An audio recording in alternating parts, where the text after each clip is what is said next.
সকলকে আমারও শুভ নববর্ষের প্রীতি ও শুভেচ্ছা।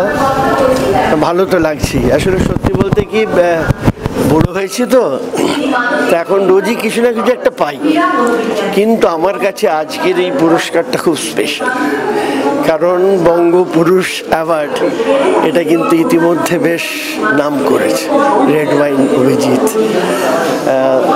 এবং যাই বলি না কেন, মিথ্যে কথা বলে লাভ নেই, পুরস্কার পেতে এই 74 বছর বয়সেও ভালো লাগে।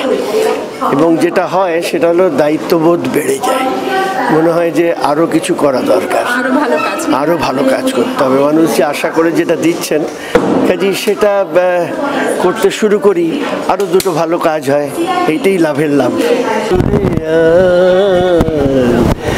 গানে গানে শুধু আমাদের প্রার্থনা একটাই, প্রতিটি সকাল হোক সূর্যমুখী, প্রতিটি মানুষ হোক অনেক সুখী। এটা আমার মনের কথা।